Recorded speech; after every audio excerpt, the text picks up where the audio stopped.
ನಾವು 30 ಇಯರ್ಸ್ ಅಂದ್ರೆ ಒಂದು ಟೆನ್ಷನ್ ಲೈಫ್ ಅಂತೀವಿ, 60 ಇಯರ್ಸ್ ಅಂದ್ರೆ ಒಂದು ಪೆನ್ಷನ್ ಲೈಫ್ ಅಂತ ಹೇಳ್ತೀವಿ. ಸೊ 30 ಇಯರ್ಸ್ ಅಲ್ಲಿ ಪೆನ್ಷನ್ ತೊಗೊಳೋ ಒಂದು ದಾರಿ ತೋರಿಸ್ತಾವ್ರೆ. 60 ಇಯರ್ಸ್ ಅಲ್ಲಿ ಪೆನ್ಷನ್ ಪ್ಲಸ್ ಅದಕ್ಕೆ ಇಂಟ್ರೆಸ್ಟ್ ತೊಗೊಳೋ ಹೇಳ್ತಿದ್ದಾರೆ. ಎಲ್ಲರೂ ಸಾಲ ಕೊಡಕ್ಕೆ ರೆಡಿ ಇರ್ತಾರೆ, ದುಡ್ಡು ಮಾಡ್ಕೊಡಕ್ಕೆ ದಾರಿ ಯಾರು ಹೇಳ್ಕೊಡಲ್ಲ. ಕಲಿಯಕ್ಕೆ ಮತ್ತೆ ದುಡ್ಡು ಮಾಡಕ್ಕೆ ಬಂದು ಕಲೀಲಿ ಅಂತ ಇಷ್ಟಪಡ್ತೀನಿ ಸರ್. ನಮ್ಮ TD ಅಕಾಡೆಮಿಗೆ ಹೋಗಿ ಕೋರ್ಸಸ್ ಅನ್ನ ತಗೊಂಡು ಅರ್ಥ ಮಾಡ್ಕೊಂಡು ಹಣ ಮಾಡೋದಕ್ಕೆ ಸ್ಟಾರ್ಟ್ ಮಾಡಿ.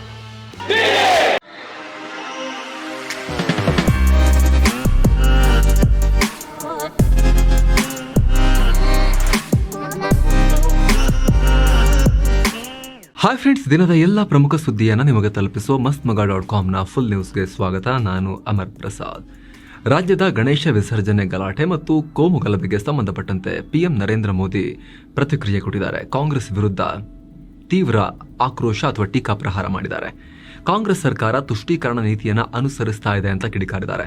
ಸಾಮಾನ್ಯವಾಗಿ ಗಣೇಶ ವಿಗ್ರಹವನ್ನ ಸಾರ್ವಜನಿಕ ಸ್ಥಳಗಳಲ್ಲಿ ಬೀದಿಗಳಲ್ಲಿಟ್ಟು ಪೂಜೆ ಮಾಡ್ತಾರೆ. ಆದರೆ ಕಾಂಗ್ರೆಸ್ ಸರ್ಕಾರ ಮಾತ್ರ ಗಣೇಶನನ್ನ ಕಂಬಿ ಹಿಂದೆ ಇಟ್ಟಿದೆ. ಪೊಲೀಸ್ ವ್ಯಾನ್ನಲ್ಲಿಟ್ಟು ಒಂದು ವರ್ಗವನ್ನ ತುಷ್ಟೀಕರಣ ಮಾಡ್ತಾ ಇದೆ. ಕಾಂಗ್ರೆಸ್ ಇಷ್ಟು ಕೆಳಮಟ್ಟಕ್ಕೂ ಇಳಿಯಬಹುದಾ ಅಂತ ವಾಗ್ದಾಳಿ ಮಾಡಿದ್ದಾರೆ. ನಾಗಮಂಗಲ ಕೇಸ್ ವಿಚಾರವಾಗಿ ತನಿಖೆಯನ್ನ NIAಗೆ ವಹಿಸುವಂತೆ ರಾಜ್ಯ ಸರ್ಕಾರಕ್ಕೆ ಒತ್ತಾಯಿಸಿ ಪ್ರತಿಭಟಿಸಲಾಗ್ತಾ ಇತ್ತು. ಈ ವೇಳೆ ಪ್ರತಿಭಟನಾಕಾರರು ಗಣೇಶ ಮೂರ್ತಿಯನ್ನ ಕೈಯಲ್ಲಿ ಹಿಡ್ಕೊಂಡಿದ್ರು. ಇದನ್ನು ಗಮನಿಸಿದ ಪೊಲೀಸರು ಆ ವಿಗ್ರಹವನ್ನ ಪೊಲೀಸ್ ವ್ಯಾನ್ನಲ್ಲಿ ತಗೊಂಡು ಹೋಗಿ ಇಟ್ರು. ಈಗ ಆ ಘಟನೆ ಉಲ್ಲೇಖಿಸಿ PM ಮೋದಿ ಕಾಂಗ್ರೆಸ್ ಸರ್ಕಾರದ ವಿರುದ್ಧ, ಸಿದ್ದು ಸರ್ಕಾರದ ವಿರುದ್ಧ ವಾಗ್ದಾಳಿ ಮಾಡಿದ್ದಾರೆ. ಇನ್ನು ನಾಗಮಂಗಲ ಕೇಸ್ನಲ್ಲಿ ಪ್ರಮುಖ ಆರೋಪಿಗಳನ್ನಾಗಿ ಹಿಂದೂ ಸಮುದಾಯದವರನ್ನೇ ಮಾಡಲಾಗಿದೆ, ಇದು ಅನ್ಯಾಯ ಅಂತ ಹಿಂದೂ ಸಂಘಟನೆಗಳು ಪ್ರತಿಭಟಿಸಿವೆ. ಆಲ್ರೆಡಿ 50ಕ್ಕೂ ಅಧಿಕ ಮಂದಿಯನ್ನು ಅರೆಸ್ಟ್ ಮಾಡಲಾಗಿದ್ದು ತನಿಖೆ ಮುಂದುವರೆದಿದೆ. ಹೀಗಾಗಿ ಪೊಲೀಸರ ಹೆದರಿಕೆಯಿಂದ ನಮ್ಮ ಮಕ್ಕಳು ಊರು ಬಿಟ್ಟು ಹೋಗ್ತಿದ್ದಾರೆ ಅಂತ ಗ್ರಾಮದ ಹಿರಿಯರು ಅಳಲು ತೋಡ್ಕೊಳ್ತಿದ್ದಾರೆ. ಮತ್ತೊಂದು ಕಡೆ ನಾಗಮಂಗಲ ಗಲಭೆದು ಅಂತ ಹೇಳಿ ಸುಳ್ಳು ಫೋಟೋಗಳನ್ನ ಕೂಡ ಕೆಲವು ಕಡೆ ವೈರಲ್ ಮಾಡಲಾಗ್ತಾ ಇದೆ. ಅದಕ್ಕೆ ಪೊಲೀಸ್ ಇಲಾಖೆ ಸ್ಪಷ್ಟೀಕರಣ ಕೊಟ್ಟಿದೆ. ತೆಲಂಗಾಣದಲ್ಲಿ 2022ರಲ್ಲಿ ಆದ ಫೋಟೋ ವಿಡಿಯೋಗಳನ್ನು ಸೋಷಿಯಲ್ ಮೀಡಿಯಾದಲ್ಲಿ ಶೇರ್ ಮಾಡಲಾಗ್ತಿದೆ. ಸುಳ್ಳು ಸುದ್ದಿ ಹಬ್ಬಿಸಲಾಗ್ತಾ ಇದೆ. ಈ ಬಗ್ಗೆ ಇಲಾಖೆಯಿಂದ ಫ್ಯಾಕ್ಟ್ ಚೆಕ್ ಮಾಡಲಾಗಿದೆ. ಈ ರೀತಿ ಸುಳ್ಳು ವದಂತಿಯನ್ನ ಹರಡುವುದು ಕಾನೂನು ಬಾಹಿರ ಅಪರಾಧ ಅಂತ ಮಂಡ್ಯ SP ಎಚ್ಚರಿಕೆ ಕೊಟ್ಟಿದ್ದಾರೆ. ಮಾಜಿ ಸಚಿವ ಹಾಲಿ BJP ಶಾಸಕ ಮುನಿರತ್ನರನ್ನ ಅರೆಸ್ಟ್ ಮಾಡಲಾಗಿದೆ. ಘನತ್ಯಾಜ್ಯ ವಿಲೇವಾರಿಗೆ ಗುತ್ತಿಗೆ ಕೊಡೋಕೆ 30 ಲಕ್ಷ ರೂಪಾಯಿ ಬೇಡಿಕೆ ಇಟ್ಟು ಜೀವ ಬೆದರಿಕೆ ಹಾಕಿದ್ದಾರೆ ಅಂತ BBMP ಗುತ್ತಿಗೆದಾರ ಚೆಲುವರಾಜು ಅನ್ನೋರು ದೂರನ್ನ ಕೊಟ್ಟಿದ್ರು. ಇನ್ನೊಂದು ಕಡೆ ಜಾತಿ ನಿಂದನೆ ಆರೋಪದಡಿ ಇದೇ ಪೊಲೀಸ್ ಸ್ಟೇಷನ್ ಅಲ್ಲಿ ವೇಲು ನಾಯಕ್ ಅನ್ನೋರು ದೂರನ್ನ ಕೊಟ್ಟಿದ್ರು. ಇದರ ಬೆನ್ನಲ್ಲೇ ಇವ್ರನ್ನ ಅರೆಸ್ಟ್ ಮಾಡಲಾಗಿದೆ. ವಶಕ್ಕೆ ತೆಗೆದುಕೊಳ್ಳಲಾಯಿತು ಅನ್ನೋ ಮಾಹಿತಿ ಆರಂಭದಲ್ಲಿ ಬಂತು. ಅದಾದ ಬಳಿಕ ಬರೀ ವಶ ಅಲ್ಲ, ಅರೆಸ್ಟೇ ಮಾಡಲಾಗಿದೆ ಅನ್ನೋ ಮಾಹಿತಿ ಕೂಡ ಬಂತು. ಫುಲ್ ನ್ಯೂಸ್ ರೆಕಾರ್ಡ್ ಆಗೋ ಈ ಕ್ಷಣದವರೆಗೆ ಪೊಲೀಸರಿಂದ ಇದ್ರ ಬಗ್ಗೆ ಅಫಿಷಿಯಲ್ ಕನ್ಫರ್ಮೇಶನ್ ಬಂದಿಲ್ಲ. ವಶಕ್ಕೆ ತಗೊಂಡು ಬಿಟ್ಟಿದಾರ ಆಮೇಲೆ ಅಥವಾ ಅರೆಸ್ಟೇ ಮಾಡಿದಾರ ಅನ್ನೋದಕ್ಕೆ ಸಂಬಂಧಪಟ್ಟಂತೆ. ಮುನಿರತ್ನ ಅವರ ಅರೆಸ್ಟ್ ಬಂಧನ ಆದ್ರೆ ಕೋರ್ಟ್ ಮುಂದೆ ಹಾಜರುಪಡಿಸಲಾಗುತ್ತೆ ಅವ್ರನ್ನ. ಅಂದಹಾಗೆ ಶನಿವಾರವಷ್ಟೇ ಗುತ್ತಿಗೆದಾರ ಚೆಲುವರಾಜು ತನಗೆ ಮುನಿರತ್ನ ಲಂಚ ಕೇಳಿ ಜೀವ ಬೆದರಿಕೆ ಒಡ್ಡಿದ್ದಾರೆ ಅಂತ ಹೇಳಿರೋ ಆಡಿಯೋವೊಂದನ್ನು ರಿಲೀಸ್ ಮಾಡಿದ್ರು. ಆಡಿಯೋದಲ್ಲಿ ಒಕ್ಕಲಿಗ ಹಾಗೂ ದಲಿತ ಸಮುದಾಯದ ಬಗ್ಗೆ ಕೆಟ್ಟದಾಗಿ ಮಾತನಾಡಿದ್ದಾರೆ ಅಂತ ಗಂಭೀರ ಆರೋಪ ಕೇಳಿಬಂದಿದೆ. ಇದಕ್ಕೆ ಆಕ್ಷೇಪ ವ್ಯಕ್ತಪಡಿಸಿರುವ DK ಸುರೇಶ್, ಮಹಿಳೆ ಹಾಗೂ ದಲಿತರ ಬಗ್ಗೆ ಮುನಿರತ್ನ ಅವಹೇಳನಕಾರಿ ಪದ ಬಳಕೆ ಮಾಡಿದ್ದಾರೆ. ಹೀಗಾಗಿ BJPಯಿಂದಲೇ ಉಚ್ಚಾಟನೆ ಮಾಡಬೇಕು ಅಂತ ಆಗ್ರಹ ಮಾಡಿದ್ದಾರೆ. CM ಸಿದ್ದರಾಮಯ್ಯ ಕೂಡ ರಿಯಾಕ್ಟ್ ಮಾಡಿದ್ದು, ಗಬ್ಬೆದ್ದು ನಾರ್ತಿರೋ ನಿಮ್ಮ ಶಾಸಕ ಮುನಿರತ್ನ ಅವರ ಬಾಯಿಯನ್ನ ಶುದ್ಧ ಮಾಡಿ ಅಂತ BJP ನಾಯಕರಿಗೆ ಚಾಟಿ ಬೀಸಿದ್ದಾರೆ. ಏನೋ ಮುನಿರತ್ನ ವಿರುದ್ಧ ದೂರು ಕೊಟ್ಟಿರೋ ಚೆಲುವರಾಜು ಅವರನ್ನ ವೈಯಾಲಿ ಕಾವಲ್ನ ಮುನಿರತ್ನರ ಕಚೇರಿಗೆ ಕರ್ಕೊಂಡ್ಬಂದು ಶೇಷಾದ್ರಿಪುರ ಉಪವಿಭಾಗದ ACP ಪ್ರಕಾಶ್ ನೇತೃತ್ವದಲ್ಲಿ ಸ್ಥಳ ಮಹಾಜರು ಮಾಡಲಾಗಿದೆ.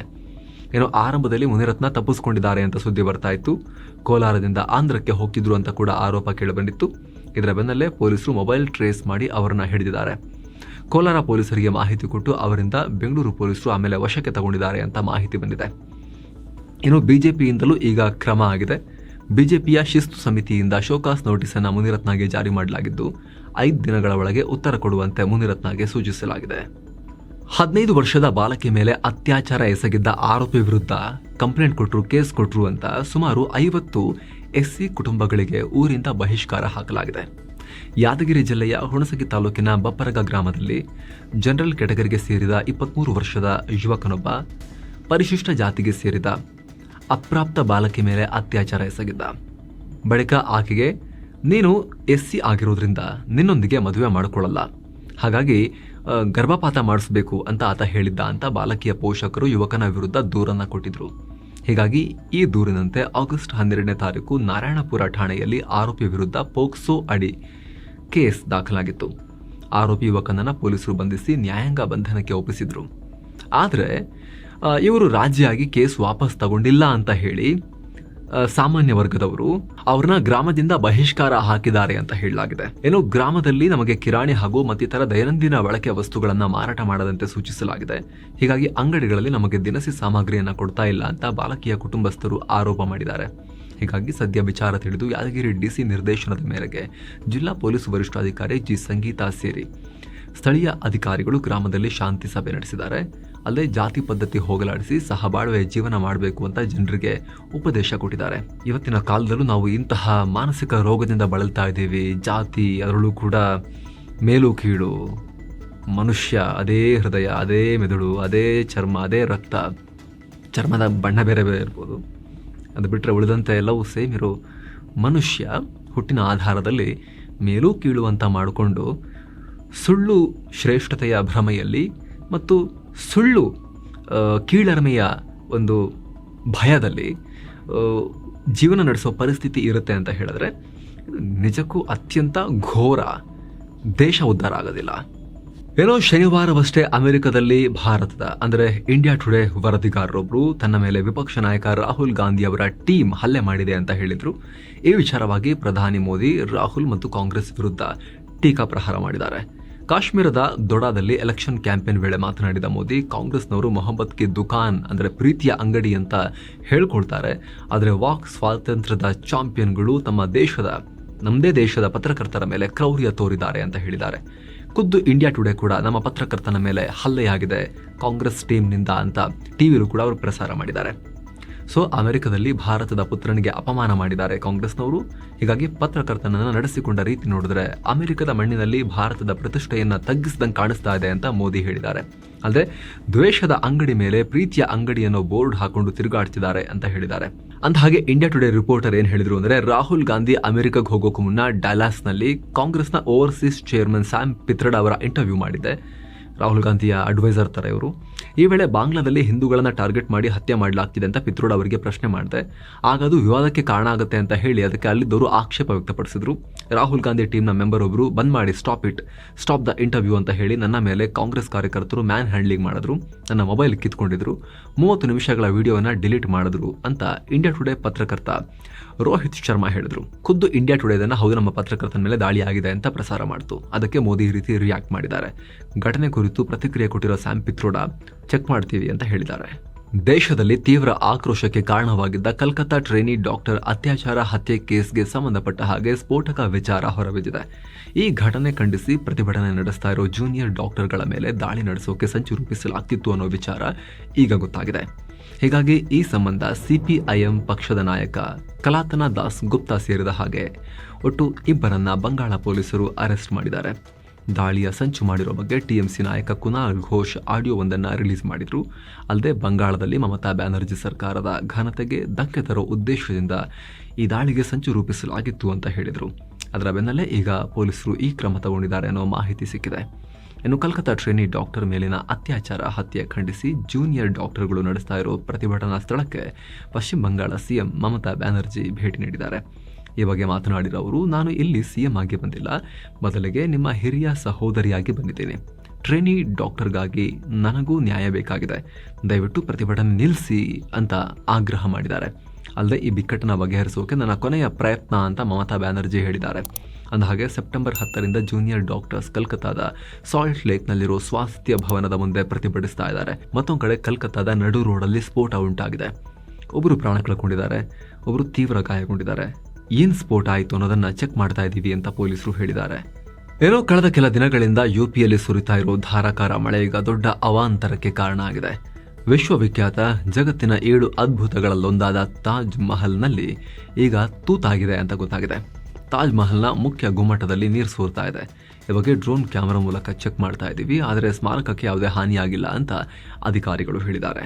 ತನ್ನ ಮೂತ್ರ ಮಿಕ್ಸ್ ಮಾಡಿ ಗ್ರಾಹಕರಿಗೆ ಹಣ್ಣಿನ ಜ್ಯೂಸ್ ಕೊಡ್ತಾ ಇದ್ದ ವಿಚಿತ್ರ ರೆಸಿಪಿಯನ್ನ ಕಂಡುಹಿಡ್ಕೊಂಡಿದ್ದ ಅಂಗಡಿಯವನನ್ನ ಜನರೇ ಥಳಿಸಿರೋ ಘಟನೆ ಯುಪಿಯ ಗಾಜಿಯಾಬಾದ್ನಲ್ಲಿ ಆಗಿದೆ. ಆತನನ್ನ ಖುಷಿ ಜ್ಯೂಸ್ ಸೆಂಟರ್ನ ಮಾಲೀಕ ಅಮೀರ್ ಖಾನ್ ಅಂತ ಗುರುತಿಸಲಾಗಿದೆ.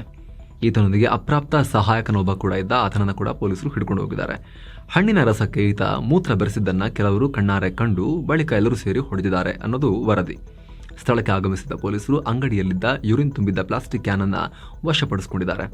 ತುಂಬಿಸಿಟ್ಕೊಂಡಿದ್ದಂತೆ ಈತ ಅಂದ ಹಾಗೆ ಇದೇ ವರ್ಷ ಆರಂಭದಲ್ಲಿ ತೆಲಂಗಾಣದಲ್ಲಿ ಒಂದು ಕಡೆ ಕುಲ್ಫಿ ಹಾಗೂ ಐಸ್ ಕ್ರೀಮ್ನಲ್ಲಿ ವೀರ್ಯ ಬೆರೆಸಿ ಮಾರ್ತಿದ್ದ ವ್ಯಕ್ತಿಯೊಬ್ಬನನ್ನು ಪೊಲೀಸರು ಹಿಡ್ಕೊಂಡು ಹೋಗಿದ್ರು.